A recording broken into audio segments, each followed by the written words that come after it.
Hello guys, कैसे हो आप सब लोग। My name is Yogesh Sharma और आप देख रहे हैं आपका अपना यूट्यूब चैनल साइंस कैफे। यहाँ पर हम जो है बाल विकास मनोविज्ञान के अंतर्गत साइकोलॉजी के अंतर्गत बाल विकास का जो है अध्ययन कर रहे हैं, चाइल्ड डेवलपमेंट जिसको कहते हैं, जो कि सभी टीचिंग एग्जाम्स के पर्पज से जो है बहुत ज़्यादा इंपॉर्टेंट यूनिट मानी जाती है चाइल्ड डेवलपमेंट, जहाँ से जो है क्वेश्चन जो है ज़्यादातर पुटअप किए जाते हैं। इन्हीं चाइल्ड डेवलपमेंट में हम थ्योरीज पढ़ रहे हैं, डेवलपमेंट की विकास के कुछ सिद्धांत पढ़ रहे हैं, जिसमें हमने संज्ञानात्मक कॉग्निटिव डेवलपमेंट की बात की थी। इससे पहले हमने जो है सोशल कल्चरल डेवलपमेंट सामाजिक सांस्कृतिक सिद्धांत जो है उसके बारे में हमने बात की थी, जो कि किसके द्वारा दिया गया था, सामाजिक वाइगोटस्की के द्वारा। किसके द्वारा? वाइगोटस्की के द्वारा। संज्ञानात्मक विकास सिद्धांत कॉग्निटिव डेवलपमेंट थ्योरी जीन पियाजे के द्वारा दी गई थी। आज इसी क्रम में आगे बढ़ते हुए हम यहाँ पर जो है मनोविश्लेषणवाद का जो सिद्धांत है, इस सिद्धांत के बारे में यहाँ पर चर्चा करेंगे, जो कि सिगमंड फ्राइड के द्वारा दिया गया है। तो चलिए स्टार्ट करते हैं आज का एक टॉपिक अपना, मनोविश्लेषणवाद का सिद्धांत।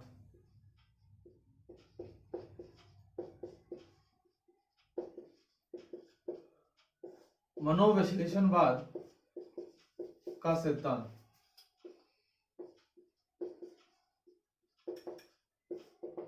मनोविश्लेषणवाद का सिद्धांत अर्थात साइको एनालिटिकल थ्योरी। ठीक है, साइको एनालिटिक थ्योरी ये किसने दी थी? ये दी थी सिगमंड फ्राइड ने। किसने? Sigmund Freud. सिगमंड फ्राइड इन्होंने जो है, इनकी एक अलग अवधारणा है, जिसकी वजह से जो है साइकोलॉजी के क्षेत्र में इनको बखूबी जो है सभी के द्वारा जाना जाता है। सिगमंड फ्राइड को मनोविज्ञान में जो है DIRTI डर्टी साइकोलॉजिस्ट, क्या डर्टी साइकोलॉजिस्ट कहा है मनोविज्ञान में।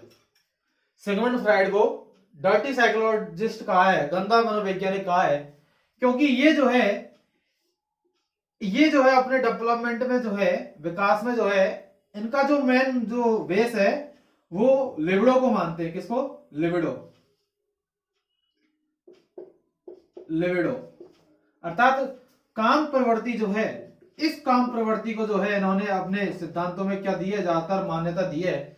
ये इस लिबिडो को जो है महत्वपूर्ण मानते हैं। तो आपको याद रखना है, मनोविश्लेषणवाद का जो सिद्धांत है सिगमंड फ्राइड के द्वारा दिया गया, जिनको मनोविज्ञान में गंदा मनोवैज्ञानिक कहा जाता है। ये जो है हमेशा इनका जो बेस रहता है वो लिबिडो के लेकर रहता है, अर्थात ये अपने सिद्धांतों में जो है लिबिडो की बात करते हैं, जिसको हम हिंदी में काम प्रवृत्ति बोलते हैं। क्या? काम प्रवृत्ति बोलते हैं। इनका मानना यह है कि यदि ये लिबिडो पॉजिटिव है, क्या पॉजिटिव, यदि लिबिडो पॉजिटिव है तो कहीं ना कहीं वैलेंस की बात करती है, अर्थात पॉजिटिव लिबिडो जो है वो कहीं ना कहीं एक मनुष्य के जीवन में जो है बैलेंस काम करती है। लेकिन असंतुष्ट लिबिडो, अर्थात कहने का मतलब यह है कि लिबिडो में यदि सेटिस्फेक्शन है तो वो पॉजिटिव की तरह कार्य करेगी, और लिबिडो में यदि सेटिस्फेक्शन नहीं है, अर्थात असंतुष्ट लिबिडो की हम बात करें, क्या असंतुष्ट लिबिडो है, असंतुष्ट लिबिडो यदि है तो वो हमेशा नेगेटिविटी की बात करेगी, नकारात्मक विचार जो है आने लगेंगे। अर्थात इन्होंने कहा है कि यदि लिबिडो में सेटिस्फेक्शन है, लिबिडो यदि संतुष्ट है तो वो उससे जो है सकारात्मक विचार उत्पन्न होते हैं, और यदि लिबिडो असंतुष्ट है तो उससे क्या नेगेटिव नकारात्मकता जो है वो हमारे व्यवहार में प्रदर्शित होती है। ये किसने बात की है? अर्थात असंतुष्ट लिबिडो जो है वो नकारात्मकता को प्रदर्शित करती है, और संतुष्ट लिबिडो जो है वो पॉजिटिविटी अर्थात सकारात्मकता वो क्या करती है, प्रदर्शित करती है। ये बात किसने कही है? सिगमंड फ्राइड ने कही है, जिनको मनोविज्ञान में गंदा मनोवैज्ञानिक जो है माना गया है। ये हमेशा लिबिडो की बात करेंगे, यहां से जो है कई बार क्वेश्चन पूछा जाता है। अब हम इसी में हम बात करते हैं इन्हीं सिगमंड फ्राइड ने जो है मस्तिष्क की 3 अवस्थाओं की बात की है, जो कि व्यक्तित्व की तीन अवस्थाओं से जो है कहीं ज्यादा बहुत ज्यादा जो है मैच होती है, इनके बारे में हम यहाँ पर आप बात करेंगे। तो चलिए स्टार्ट करते हैं। देखिए, इन्होंने मस्तिष्क की तीन अवस्थाओं को व्यक्तित्व पर्सनालिटी की जो अवस्थाएं हैं उनसे कहीं ना कहीं कनेक्ट किया गया है, उनके बारे में हम इसको समझने का प्रयास करेंगे, क्योंकि यहाँ पर जो है कई बार जो है क्वेश्चन जो है पूछा जाता है। मैं यहाँ पर बात करूं मस्तिष्क की अवस्थाएं, क्या मस्तिष्क की अवस्थाएं,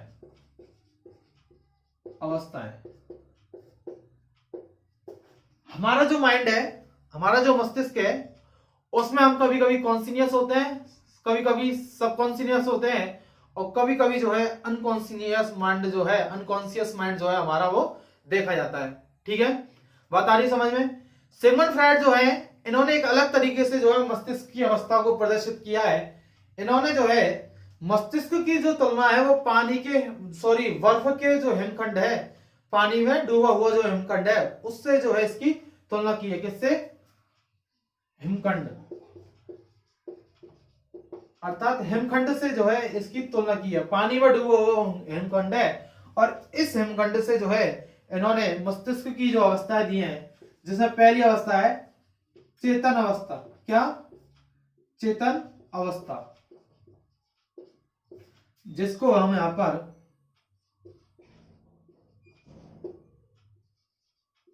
कॉन्शियस बोलते हैं, कॉन्शियस स्टेज। ठीक है। सेकंड है अचेतन अवस्था, अचेतन अवस्था जिसको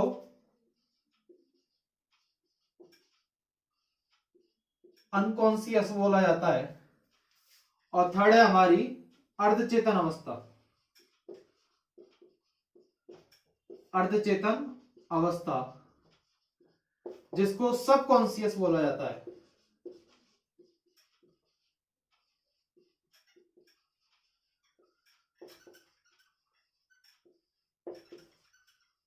ठीक है, चेतन, अर्धचेतन और अचेतन, कॉन्शियस, अनकॉन्शियस और सबकॉन्शियस की यहां पर बात की गई है। तीनों को जो है यहां पर समझने का प्रयास करेंगे। चेतन माइंड जो है ये हमारे प्रेजेंट से जुड़ा हुआ है। मैं आपसे बातें कर रहा हूं, ये सारी जो चीज है वो किससे जुड़ी हुई है? प्रेजेंट से जुड़ी हुई है। और सिगमंड फ्रायड ने जो है इस कॉन्शियस माइंड को जो है 1/10 भाग माना है। कितना? 1/10 भाग जो है ये हमारा कॉन्शियस माइंड है, जहां पर चीजें जो है हम जो कि प्रेजेंट से संबंधित होता है, अर्थात प्रेजेंट में होने वाली जो एक्टिविटी है वो सारी एक्टिविटी हमारे कॉन्शियस माइंड से जुड़ती है। मैं आपसे बातें कर रहा हूं, आप किसी दूसरे व्यक्ति से इंटरेक्ट कर रहे हो, अर्थात प्रेजेंट में जो क्रम चल रहा है, प्रेजेंट में जो है घटनाएं हो रही हैं, वो घटनाएं आपकी कॉन्शियस माइंड में रहती हैं। जो आपको प्रेजेंट में जो है होता है ना कि करंट में जो कोई कुछ न्यूज आती है वो हमें कॉन्शियस माइंड में होती है, अर्थात जो कि हमें याद रहती है। इस कॉन्शियस अवस्था को जो है सिगमंड फ्रायड ने जो है 1/10% भाग माना है, 1/10 भाग माना है। ये कहते हैं कि हिमखंड का जो पानी की सतह के ऊपर वाला जो भाग है वो कैसा है? हमारा कॉन्शियस माइंड है। कैसा माइंड है? Conscious mind. इनको हम व्यक्तित्व की अवस्थाओं से भी अभी यहां पर कनेक्ट करने की कोशिश करेंगे। सेकंड नंबर आता है अचेतन अवस्था, जिसको अनकॉन्शियसनेस बोल सकते हो आप। अनकॉन्शियसनेस अर्थात अचेतन अवस्था। अचेतन से पहले मैं यहां पर आपको अर्धचेतन के बारे में बताना चाहूंगा। अर्धचेतन अवस्था जो है जिसको हम सबकॉन्शियस बोलते हैं, इसमें जो घटनाएं हैं वो हमें अचानक याद आती है। अर्धचेतन अवस्था में, किसमें? अर्धचेतन अवस्था में जो है घटनाएं हमें अचानक याद आती हैं। जैसे कि हम कुछ चीजें भूल चुके होते हैं, वो भूली हुई चीजें जो है हमें अचानक रूप से याद आने लगती हैं। अर्थात ये कहीं ना कहीं जो है पास्ट को रिप्रेजेंट करता है। किसको? पास्ट को रिप्रेजेंट करता है। अर्धचेतन अवस्था, सबकॉन्शियस स्टेज, इसमें जो है घटनाएं हमें अचानक जो है अचानक रूप से जो है याद आने लगती हैं। इसलिए इसको क्या बोला जाता है? सबकॉन्शियस स्टेज बोला जाता है। मैं यहां पर बात करूंगा अचेतन अवस्था, अनकॉन्शियस। ये जो अनकॉन्शियस है, इसमें क्या होता है कि ये हमारे पास्ट से जुड़ा हुआ होता है। किससे? ये हमारे पास्ट से जुड़ा हुआ था अचेतन अवस्था की मैं जब बात कर रहा हूं, यहां पर ये हमारे भूतकाल से जो है संबंधित होता है, और ये जो है हमारे 9/10 जो भाग है, इस भाग का जो है ये क्या करता है, निर्माण करता है। अर्थात चेतन जो मन है, चेतन जो अवस्था है वो 1/10% भाग का, और अचेतन अवस्था जो है वो 9/10 भाग का जो है क्या करती है, निर्माण करती है।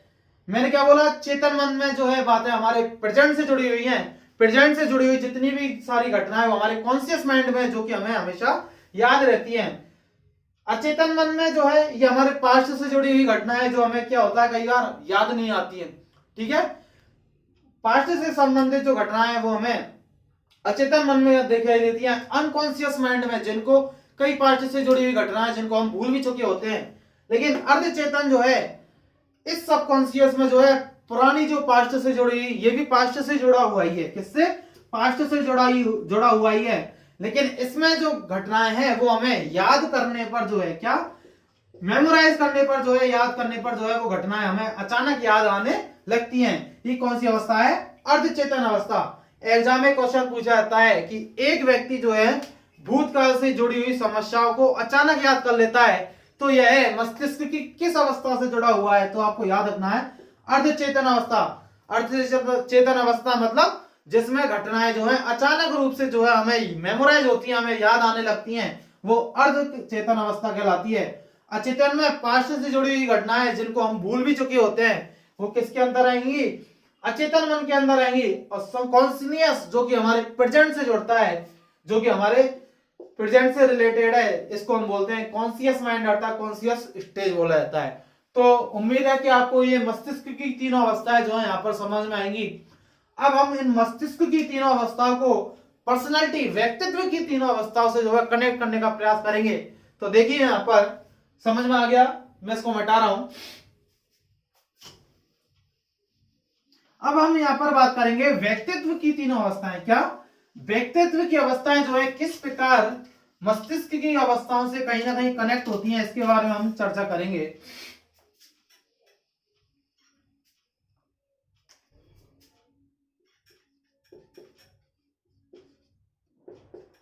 व्यक्तित्व की अवस्थाएं,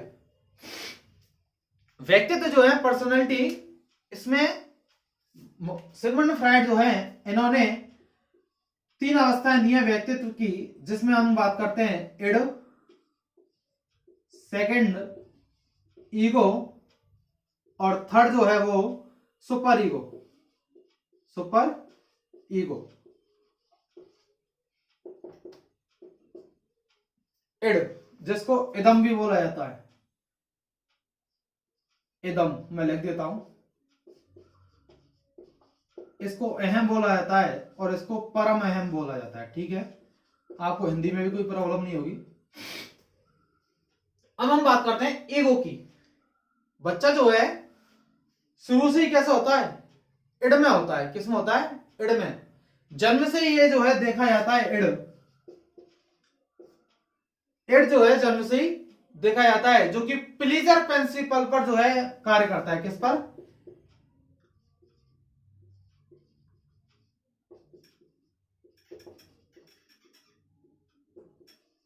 प्लेजर प्रिंसिपल पर, अर्थात प्लेजर प्रिंसिपल जो है, इस प्लेजर प्रिंसिपल पर ये जो इड है वो कार्य करता है, जो कि कहीं ना कहीं हमारे अनकॉन्शियस माइंड से जो है रिलेट होता है। किससे? अनकॉन्शियस माइंड से।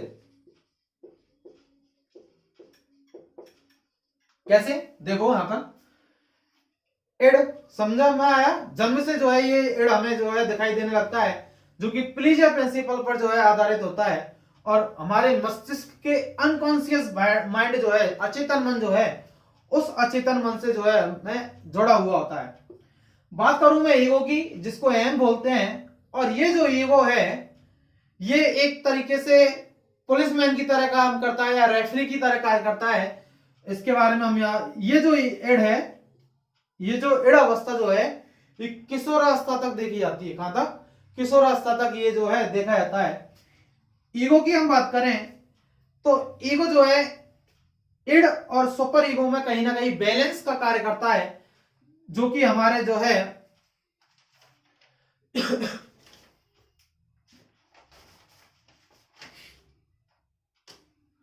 जो कि रियलिटी प्रिंसिपल पर कार्य करता है। क्या? रियलिटी प्रिंसिपल पर जो है कार्य करता है। रियलिटी प्रिंसिपल पर कार्य कौन करेगा? ईगो। और सुपर ईगो की मैं यहां पर बात करूं तो ये जो सुपर ईगो है, ये सुपर ईगो जो है वो मॉरलिटी प्रिंसिपल पर कार्य करेगा। किस पर? मॉरलिटी प्रिंसिपल पर ये कार्य करेगा। तीनों को अब देखो, इड जन्म से जुड़ा हुआ है, प्लेजर प्रिंसिपल पर आधारित है, ईगो रियलिटी प्रिंसिपल पर आधारित है, और सुपर ईगो जो है वो मॉरलिटी प्रिंसिपल पर आधारित है। समझो तीनों होते क्या चीज है। इड, जैसे कि एक बच्चा जो है वो किसी शॉप पर जो है सामान खरीदने गया, ठीक है। अब आप जो है शॉप पर सामान खरीदने गए और आपने जो है सामान तो ले लिया लेकिन उसको पैसे नहीं दिए। इड जो है, ये इड क्या कहेगा? इड जो है ये कहेगा कि कोई बात नहीं, पैसे नहीं दिए तो क्या है, अर्थात आप बिना पैसे दिए घर पहुंच जाओगे, ठीक है। इड, ईगो ये कहेगा, ईगो इन दोनों के बीच में, इड और सुपर ईगो के बीच में जो है बैलेंस का कार्य करेगा, इसलिए हम ईगो से पहले सुपर ईगो को समझते हैं। किसको? सुपर ईगो को। सुपर ईगो क्या है कि नहीं, मैंने उससे सामान लिया है, उसको पैसे तो देने चाहिए। क्या? उसको पैसे देने चाहिए। मॉरलिटी की बात करता है, नैतिकता की बात करता है कौन? Super ego. जो कि इनकी अलग ही, सुपर ईगो जो पर्सन होते हैं, मॉरलिटी प्रिंसिपल वाले जो पर्सन होते हैं, नैतिकवादी सिद्धांत वाले जो लोग होते हैं, इनके अलग ही सिद्धांत होते हैं, अर्थात इनमें कहीं ना कहीं मॉरलिटी पाई जाती है। ये जो है हमें एजेड लोग जो है कई बार जो है मॉरलिटी प्रिंसिपल से ही जुड़े हुए होते हैं। जितने भी एजेड जो लोग हैं वो मॉरलिटी प्रिंसिपल से जुड़े होते हैं, इनके अपने सिद्धांत होते हैं और ये इन्हीं सिद्धांतों पर जो कार्य करते हैं, इन्हीं सिद्धांतों के अनुसार कार्य करते हैं। मैंने क्या बोला? एड तो ये बोलेगा कि पैसे नहीं दिए कोई बात नहीं, सुपर ईगो क्या बोलेगा? नहीं, उसको पैसे देने चाहिए। ये जो ईगो है ये इन दोनों के बीच का रास्ता निकाल के आएगा। क्या? चलो कोई नहीं, कल दोबारा सामान लेने आएंगे तो उसको पैसे दे दिए जाएंगे। ये किसने कार्य किया? ईगो ने। किसने कार्य किया? ईगो ने। बात आई समझ में? एड क्या है? जो कि आपसे बोल, मतलब बच्चा जो है वो सामान तो लेके आ गया, वहां से निकल भी लिया, फिर उसको रास्ते में याद आया कि मैंने उसको पैसे तो दिए नहीं। लेकिन एड क्या कहता है हमारा कि कोई बात नहीं, दिए तो चलते हैं घर, ठीक है। सुपर ईगो ये कहेगा कि भाई पैसे तो उसको देने चाहिए, सामान लेके आए, अर्थात सिद्धांत पर क्या कर रहा है? मॉरलिटी, नैतिकवादी सिद्धांत पर आधारित है। जबकि ईगो जो है इन दोनों के बीच का रास्ता निकाल के आता है, इसलिए ईगो जो है पुलिसमैन की तरह कार्य करता है, पुलिसमैन या रेफरी की तरह कार्य करता है। अर्थात इन दोनों के बीच में मध्यस्थता वाली जो बात है वो कार्य कौन करेगा? ईगो। हम ईगो को जो है अलग नजरिए से देखते हैं, ठीक है। हम ईगो को एक तरीके से आत्म केंद्रित वाले हिस्से से देखते हैं, अर्थात आपसे कोई व्यक्ति बात नहीं कर रहा है तो आप उसको बोल देते हो इसमें ईगो है। वो ईगो अलग चीज है और ये ईगो अलग चीज है, ठीक है। रियलिटी से जोड़ती है, रियलिटी प्रिंसिपल से जुड़ता है हमारा ईगो, ठीक है। वास्तविकता से जुड़ता है, अर्थात हम जैसे हैं उस अवस्था से जो है, उस कंडीशन से जो है, ये कहीं ना कहीं उस कंडीशन को एक्सेप्ट करता है कौन? ईगो हमारा। यदि मैं यहां पर बात करूं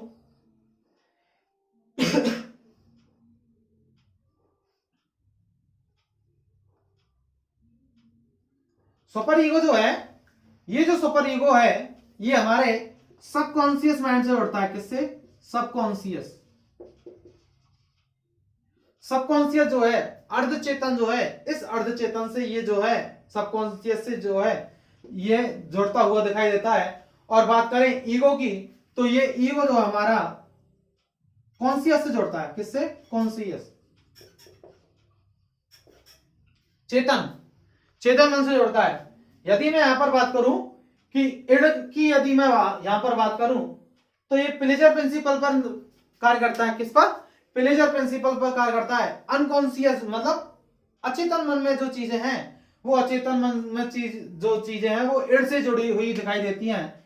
ईगो की बात करें जो कि रियलिटी प्रिंसिपल पर आधारित है, जो कि पुलिसमैन और रेफरी की तरह कार्य करता है। अर्थात इन दोनों में, इड और सुपर ईगो में जो है बैलेंस का जो कार्य करेगा वो कौन है? ईगो, जो कि वास्तविकता की अवस्था से जो है कहीं ना कहीं जुड़ा हुआ होता है। इसी ईगो में जो है व्यक्ति नैतिक अनैतिक, क्या गलत है क्या सही है, वो जो सोचने की जो क्षमता है वो किस में पाई जाती है? ईगो वाले पर्सन में पाई जाती है। ये कहीं ना कहीं बहुत ज्यादा बैलेंस हमें दिखाई देता है, अर्थात इसके जीवन में जो है बैलेंस भरा हुआ होता है। ये कभी भी जो है गलत मार्ग पर नहीं जा सकता। एड वाला व्यक्ति जो है प्लीजर प्रिंसिपल पर आधारित होता है, अर्थात खुद के बारे में सोचता है, दूसरे के बारे में इसको कोई मतलब नहीं होता। किसको? एड वाले पर्सन को।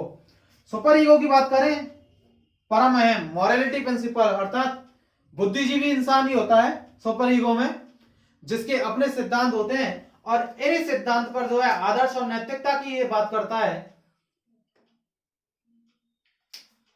ये व्यक्ति जो है सुपर ईगो वाला व्यक्ति, इसको हमेशा चाहिए की मांग होती है, और जैसे ही इसकी जो शर्तें हैं वो पूरी नहीं होती हैं तो ये जो व्यक्ति है स्ट्रेस में आने लगता है। किसमें? स्ट्रेस, तनाव में आने लगता है।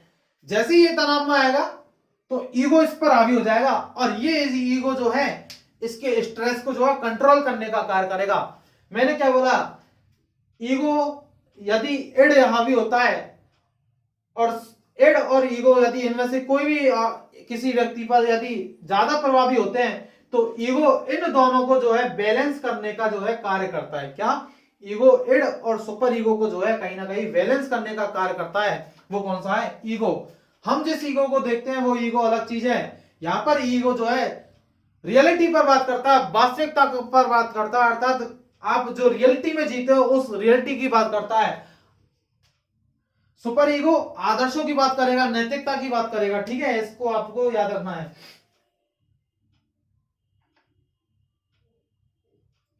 एड वाला जो व्यक्ति है वो हमेशा कुसमायोजित होता है। कैसा होता है? कुसमायोजित होता है। इसकी जीवन में जो है स्टेबिलिटी नहीं होती है, ये हमेशा जो है अनबैलेंस आपको दिखाई देगा। तो वो सारी चीजें यहां से जुड़ती हैं। तो आपको याद रखना है कि व्यक्तित्व की तीनों अवस्थाएं जो है कहीं ना कहीं मस्तिष्क की तीनों अवस्थाओं से जो है कहीं ना कहीं कनेक्ट होती हैं, जिसके बारे में हमने आज यहां पर बात की है, एड ईगो और सुपर ईगो की। ठीक है, फिर मिलते हैं अगले क्लास में, जिसमें अभी इसी के बारे में बात करेंगे। इससे संबंधित को टर्म है, उन टर्मों के बारे में बात करेंगे, जिसमें एरोस, थैनाटोस, ठीक है, ऑडिपस, इलेक्ट्रा, ग्लैंड के बारे में यहाँ पर बात की जाएगी। तो मिलते हैं अगले वीडियो में। यदि आपको ये वीडियो पसंद में आया हो तो ज्यादा से ज्यादा जो है अपने दोस्तों को शेयर कीजिए, चैनल को जो है सब्सक्राइब कीजिए, जिससे मुझे भी मोटिवेशन मिलता रहे और मैं भी आपके लिए जो है बेस्ट कंटेंट लाने का प्रयास करता रहूंगा। तो मिलते हैं अगली वीडियो में, तब तक के लिए मस्त रहिए, खुश रहिए। Thank you, bye.